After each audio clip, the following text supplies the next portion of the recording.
Buenos días, Dios le bendiga. Este que le habla es su amigo y hermano Saúl Rivera, siervo y amigo de Jesucristo, aquí bajo un silbo apacible, en la mañana del lunes 8 de junio del 2026. Y como he mencionado en muchos de mis videos, en el día de hoy estaré hablándole también a la iglesia temas que conciernen a la iglesia, pero que también el que no va a una iglesia o el que no ha dado ese paso de fe, como se conoce comúnmente dentro del argot religioso, pues también puede escucharlo. Aquel que no ha nacido de nuevo, aquel que no ha entregado su vida a Jesucristo como su Señor, porque Él es el Salvador. Su nombre significa Salvador, Jesús, Jesús de Nazaret, Jesús el Cristo, Jesucristo, el Mesías. Y aquel pues que no ha dado su vida a Jesucristo como su Señor, para que ya no viva Él, sino que Cristo viva en la persona. También puede escuchar el mensaje, porque son temas que normalmente se escuchan, pero que se quedan en el dintel, se quedan enganchados, así digo yo, encima de la puerta, como si fuera una campanita, porque conocen, tal vez han escuchado temas referente al espíritu, referente a una vida cristiana, pero ¿cómo se lleva a cabo eso? Ahí es que entonces empiezan las interrogantes y muchos a decir, pues se hace de esta manera o se hace de esta otra. Y vamos a ver a través de la escritura cómo se maneja el título Viviendo en el Espíritu. Por lo que el título completo que yo le doy a este video es Viviendo en el Espíritu, ¿qué es? Y vamos a tocar ciertos puntos para poder saber qué es eso de vivir en el Espíritu. ¿Por qué? Porque si no, cualquier religión vive espiritualmente, pero según su religión, según sus creencias y no según la Escritura, la palabra de Dios. Y no todo lo espiritual proviene de la palabra de Dios. No todo lo espiritual viene de los cielos, del Dios de los cielos, el Dios creador de los cielos, el universo y la tierra.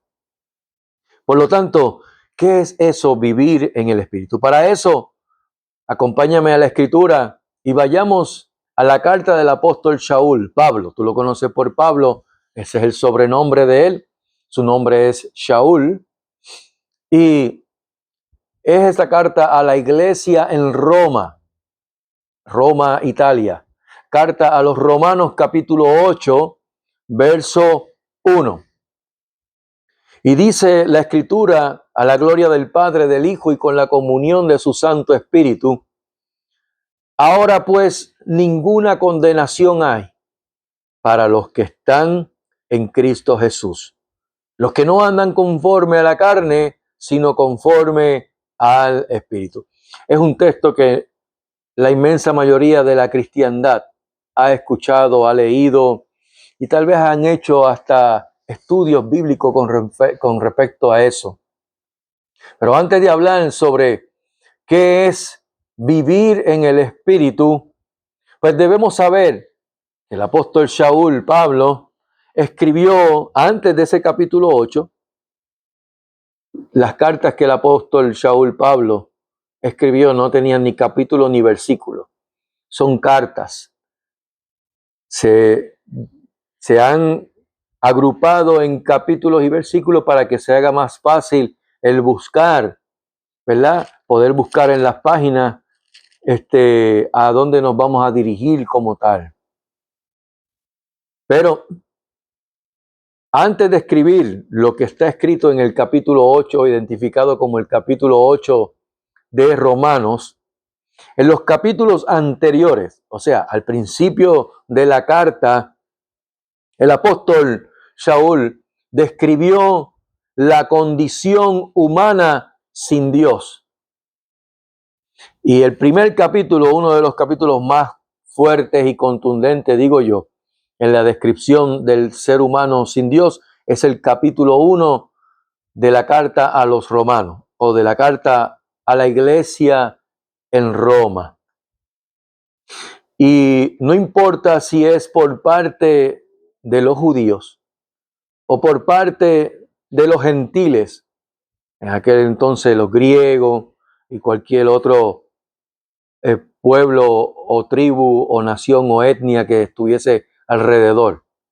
No importa si es por parte de los judíos o de los gentiles, todos están dominados por sus deseos. Y voy aquí a mencionar una palabra, deseos pecaminosos. Pero para poder entender qué quiero decir con pecaminoso, pues debemos saber qué es pecado. ¿Por qué? El apóstol Saúl, en la carta a los romanos, en su primer capítulo, habla acerca de la culpabilidad del hombre y diciendo que de modo que nadie tiene excusa. No tienen excusa, ¿por qué? Porque las cosas invisibles de Dios, su eterno poder y deidad, se hacen claramente visibles desde la creación del mundo, siendo entendida por medio de las cosas que están hechas, de modo que no tienen excusa.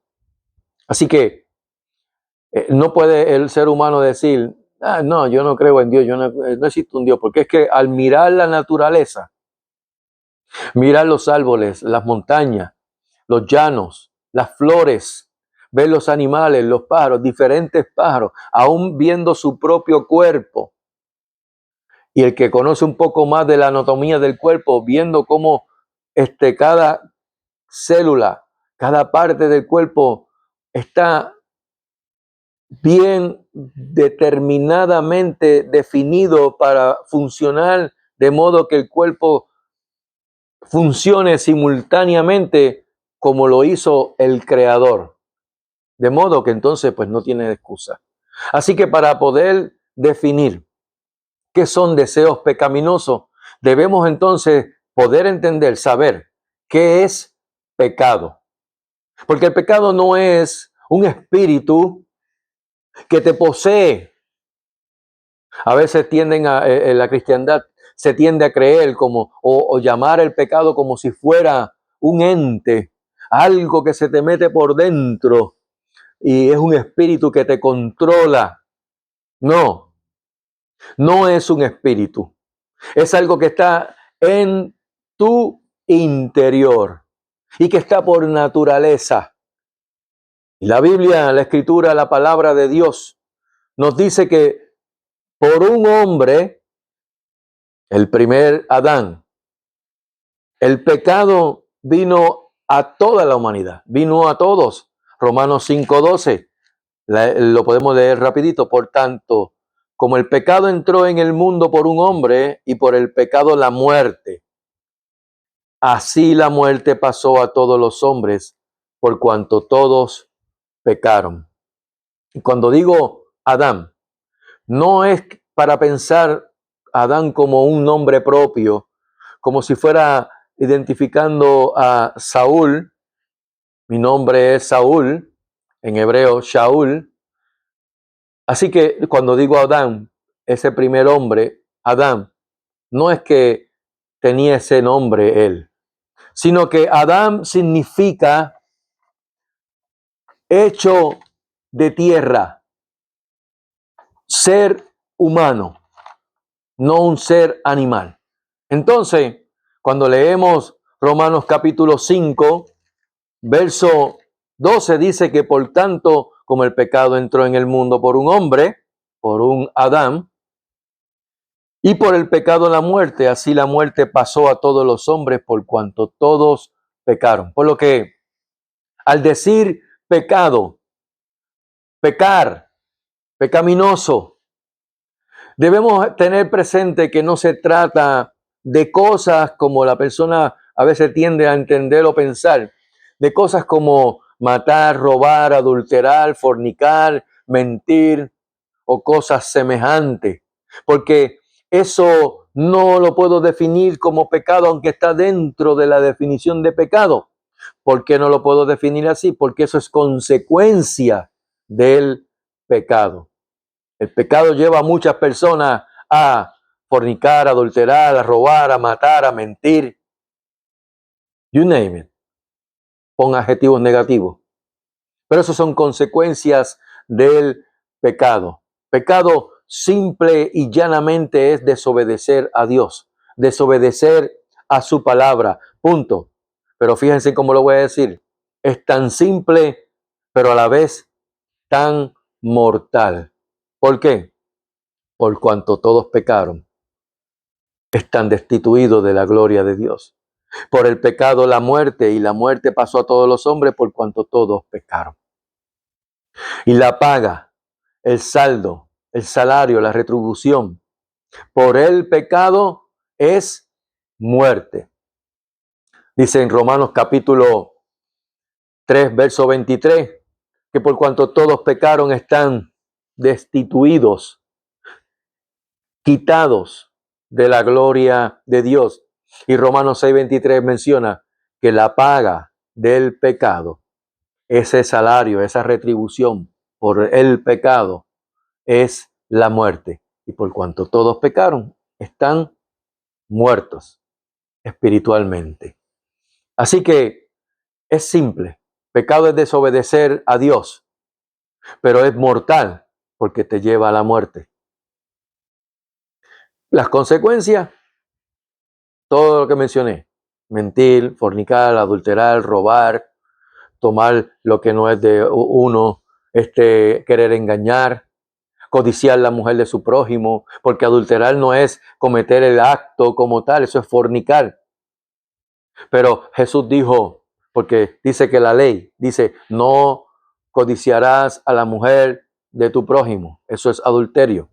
Jesús dijo, yo voy más fuerte todavía. Para el que dice que la ley con Moisés era fuerte, Jesús dijo que el que codicia en su mente, en su corazón, a la mujer, ya adulteró con su corazón.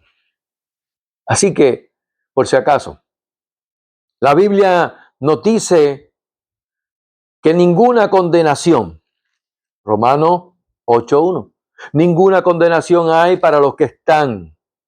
Y aquí es donde estriba la importancia de prestarle atención y darle importancia, valga la redundancia, al texto, a ese primer texto, aún en las palabras que parecen simples, que parecen no tener importancia. Dice, para los que están en.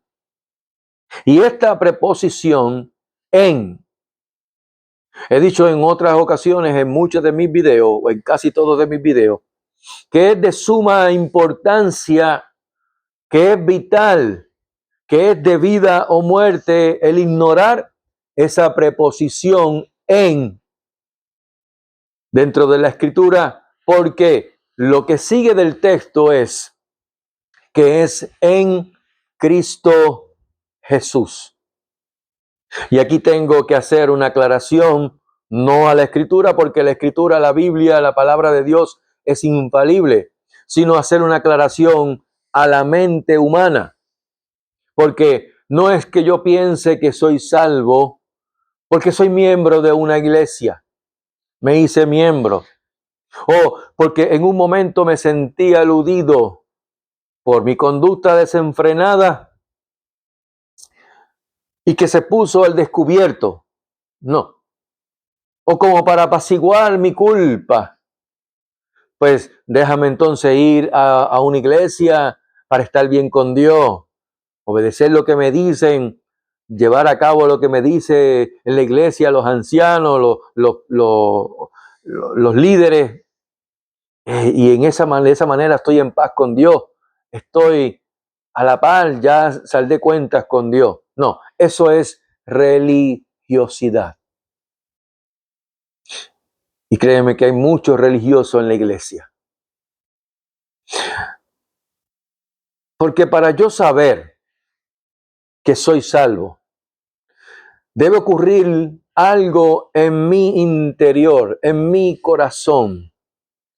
Algo que es indispensable y mencionado una y otra vez en la Biblia, y es la palabra arrepentimiento.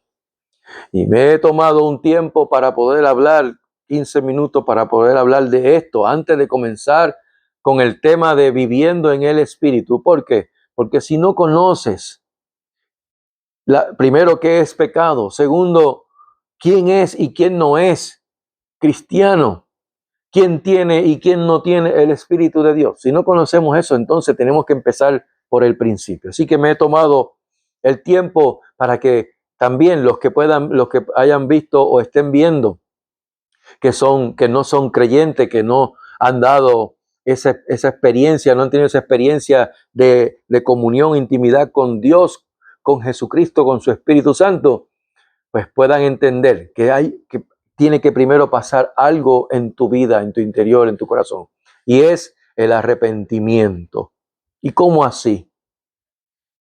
Porque arrepentimiento es un profundo pesar.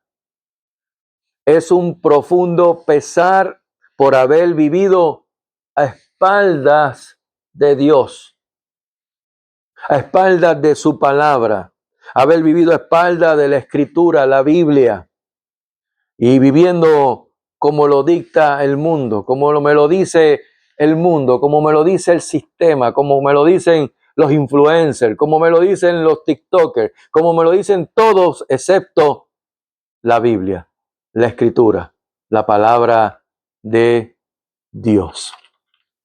Y por eso es que me he tomado un tiempo para poder hablar de esto.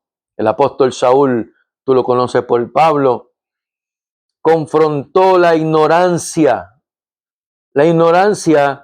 de un grupo, fíjense, de intelectuales griegos, intelectuales que se reunían en un lugar, que discutían asuntos de importancia. Se le conocía como el Areópago, y nada más y nada menos que en Atenas, Grecia. Y les dijo, finamente, les dijo, ignorantes. La realidad es que ignoraban las Escrituras. Así que no era para tomarlo como ofensa, sino para que despertaran. Por eso es que cuando yo menciono el asunto de ignorante o de ser ignorante, yo les digo entonces que hay tres tipos de ignorante. El ignorante porque desconoce, el ignorante porque no quiere saber, y el ignorante porque no le importa saber. Y estos individuos que eran intelectuales discutiendo asuntos de suma importancia en el Areópago, Pablo le dice, ignorantes. ¿Cómo se lo dijo? Hechos capítulo 17. Lo voy a buscar, aunque pues es parte de mi ministerio el tener que mencionarles siempre estos textos. Hechos 17, versos 30 y 31. Pero Dios, porque Él les habló suave, les dijo, yo sé que ustedes son bien religiosos, ustedes tienen estatuas de dioses por todos lados, incluso hasta de un Dios que no conocen. Hicieron una estatua a un Dios que no conocen, me imagino sin rostro, pero de ese es que le quiero hablar. Y todo eso que ustedes hacen, que está para ustedes bien, yo le quiero decir que Dios, habiendo pasado por alto los tiempos de esta ignorancia, ahí está la manera fina de decirle ignorante, ahora manda a todos los hombres en todo lugar a que se arrepientan. No hay de otra manera. No es algo como que cae así y te convirtió ya en un hijo de Dios. No, tiene que haber un corazón contrito y humillado. Salmo 51, 17 dice que los sacrificios de Dios son el espíritu quebrantado.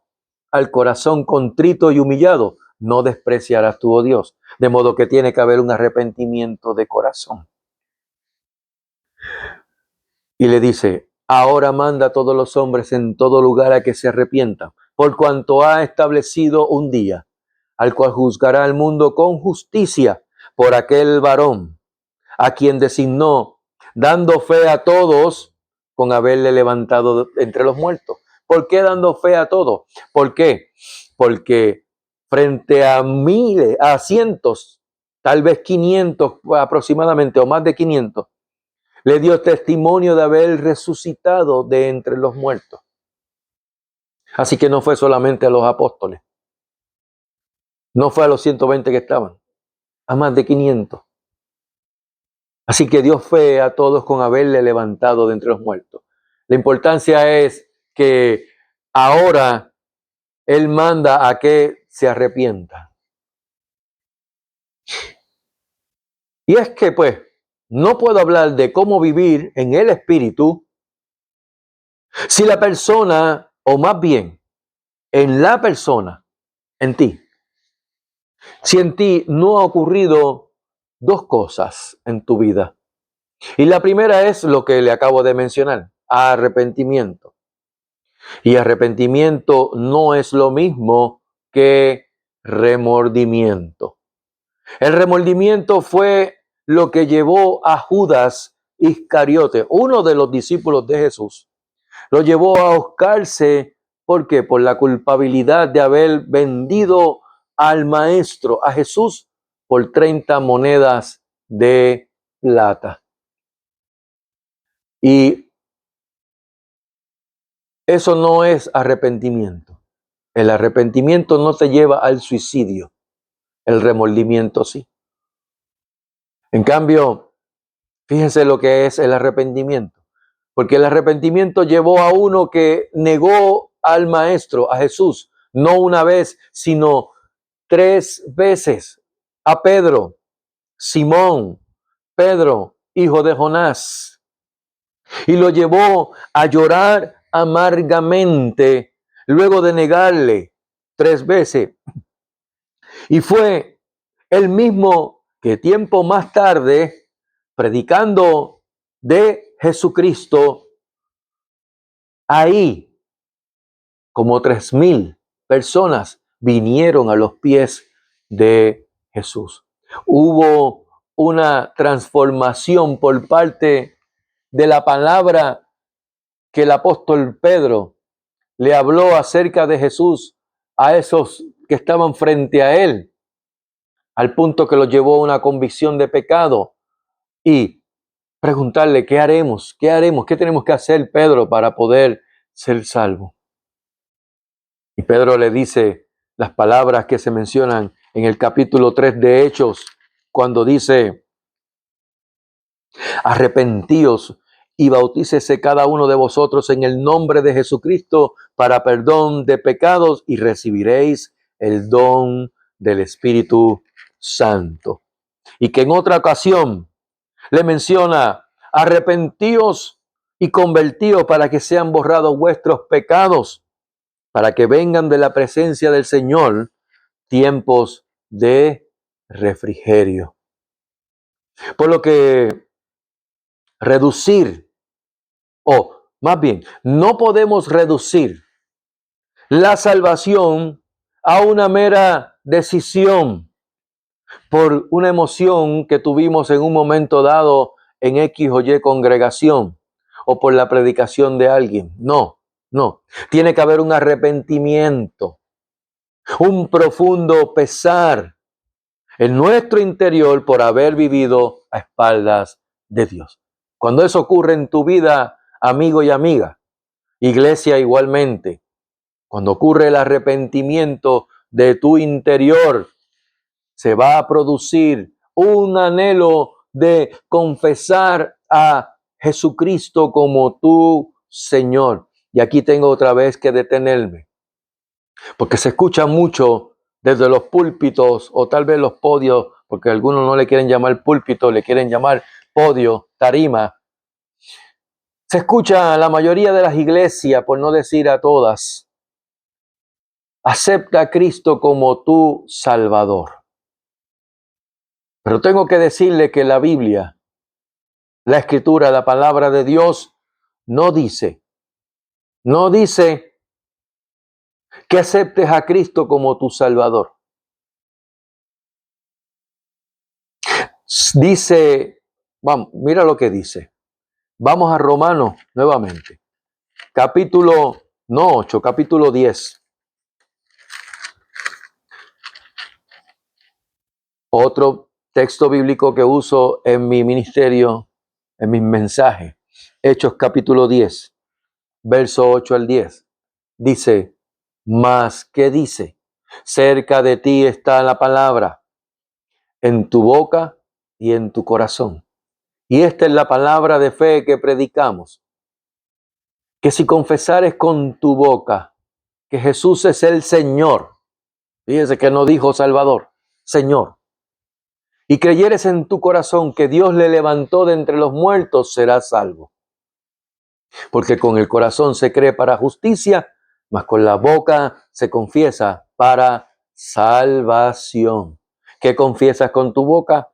Que Jesucristo es tu Señor.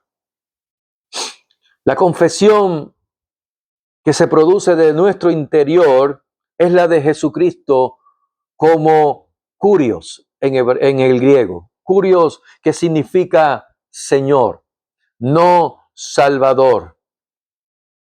Mira, permítame decirle algo más. El nombre de Jesús, el nombre que usamos para referirnos al Hijo de Dios, al Hijo del Hombre, es Jesús, en griego, Jesús. Y en el hebreo moderno se le conoce por Yeshua. Y aunque no voy a entrar en una exégesis de cómo es que se debe decir o cuál es realmente el nombre de el Cristo, el Mesías, no vamos a concentrar en que su nombre es el Salvador o la salvación o Jehová, Yahvé, salva o Yahvé el Salvador. ¿Por qué? Porque viene desde el Antiguo Testamento. Por lo que, entonces, ¿quién es Él? ¿Quién es Jesús? Jesús es el Salvador, porque ese es el significado de su nombre. Él es la salvación.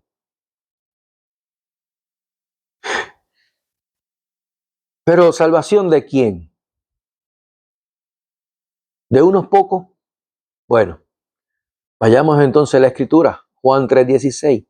Porque de tal manera amó Dios al mundo, no a unos pocos, al mundo, que ha dado a su Hijo unigénito para que todo aquel que en él cree no se pierda, mas tenga vida eterna. Ahora bien, aquí es que viene la confrontación que muchos no toleran o no quieren aceptar. Él es tu Señor. ¿Y cuál es la confrontación aquí? Que realmente quiero que sea mi Señor o solamente quiero limitar a que sea mi Salvador. Claro, no está en el escrito, pero lo tengo que decir porque lo acabo de recibir de parte del Espíritu, de parte del Señor. Noé estuvo 120 años siendo pregonero de justicia, diciéndole a la humanidad que estaba perdida, desenfrenada, que sus designios eran de continuo el mal, como se dice en Génesis capítulo 6. Y él estuvo predicando, estuvo diciéndole, Dios, el Dios de los cielos, va a destruir esta tierra con agua. Nadie le creyó, solamente 8, él y su familia, sus hijos, las esposas de sus hijos y su esposa, 8 personas.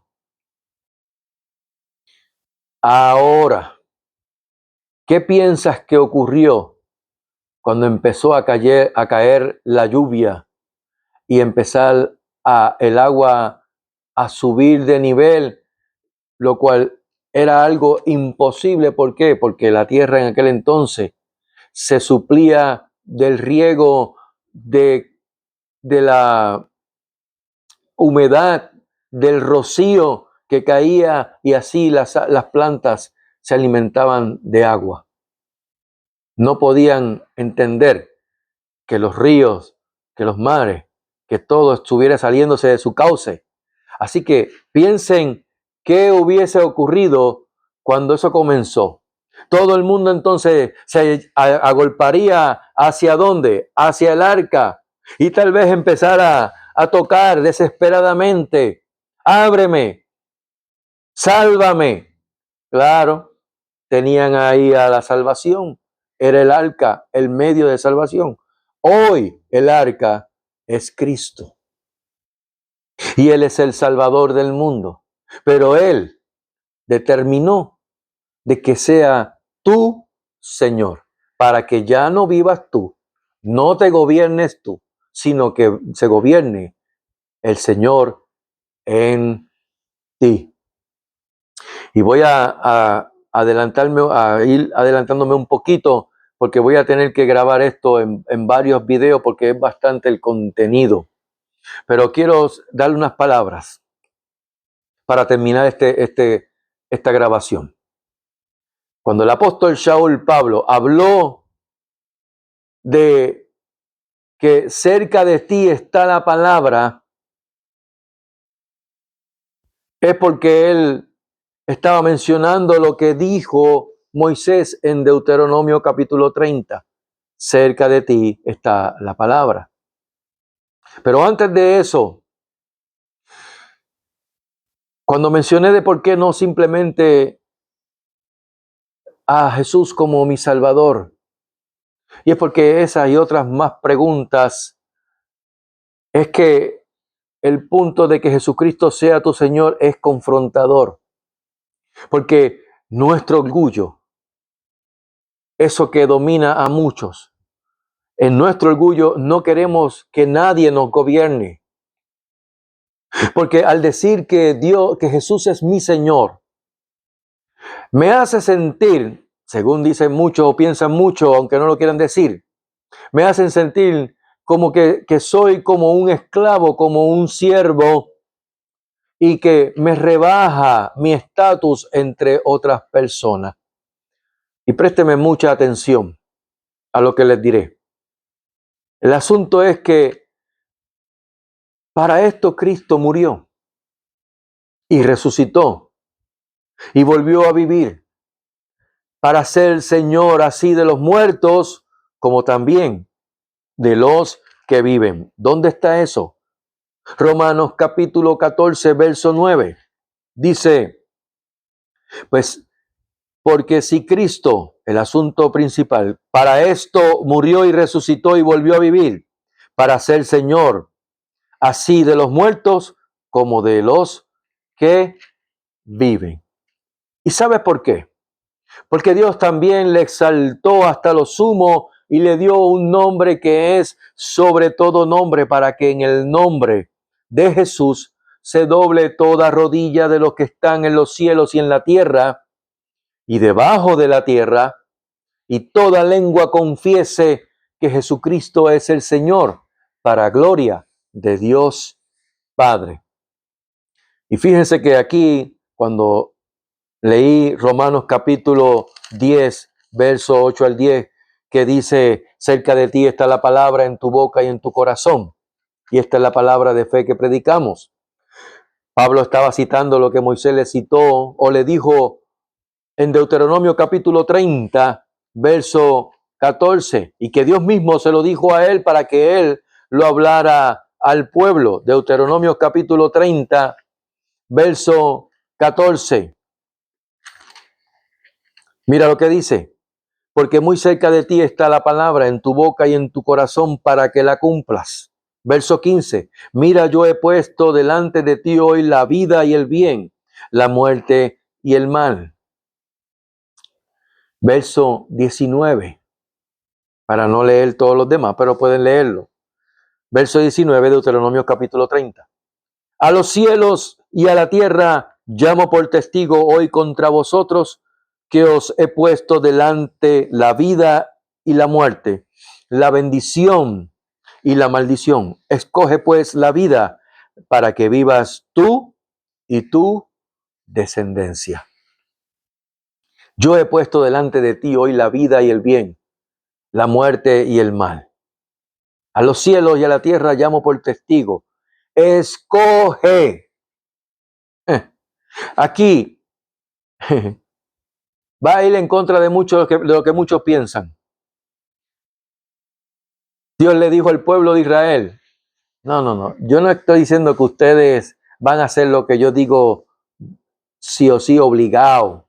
No, escojan el bien, la vida, la muerte, el mal. Escoge pues la vida para que vivas tú y tu descendencia. Por lo que, ¿sabes qué? Tú decides. Es que estoy muerto en mis delitos y en pecado. Sí, pero déjame darte un pellizcón a ver si no gritas. Dejen las excusas. Está muerto y tiene que venir algo como un flurry, caerle encima para que puedan entender. No, es la palabra la que entra por el Espíritu que habla por el creyente y le dice al inconverso, el que está muerto en sus delitos y pecados. Oye, lo mismo que el profeta Ezequiel, Dios le dijo a los huesos que estaban secos en gran manera, le dijo, oíd palabra de Jehová para que vivan. Por lo que hoy te digo yo a ti, amigo y amiga, oye palabra de Jehová para que vivas, porque estás seco. Eres hueso seco y seco en gran manera. Estás muerto, pero sí vas a poder escuchar la palabra de Dios que te dice, escoge el bien para que vivas, tú y tu descendencia. Oye, tú decides, o ahora con un corazón contrito y humillado, en arrepentimiento, o como quiera, al final de esta era, al final de toda la vida, al final de los tiempos, cuando llegue el fin, lo vas a hacer frente al gran trono blanco. Punto. Porque Él dijo, ante mí se doblará toda rodilla. Y Dios no es hombre para que mienta, ni hijo de hombre para que se arrepienta. Y tal vez tú dirás, provocando miedo, Saúl, o hermano Saúl, ¿estás provocando miedo? No, sí. Estoy provocando el sentido común. Pero si de miedo se tratare, entonces, ¿qué sería lo que te ocurriría? ¿Qué te ocurre cuando caminando por una montaña te paras? Yo lo experimenté en una ocasión, en una montaña aquí, de las montañas altas de Puerto Rico, llamada el Yunque, the Rainforest, caminando por un sendero. Me desvié del sendero y abrí paso por una maleza para un lugar y cuando me encontré con un peñón bien grande y un risco, un barranco. No tengo que decir lo que le pasa a uno en el corazoncito, porque te da un susto que en el centro del pecho, que te acelera el corazón y automáticamente frenas y retrocedes.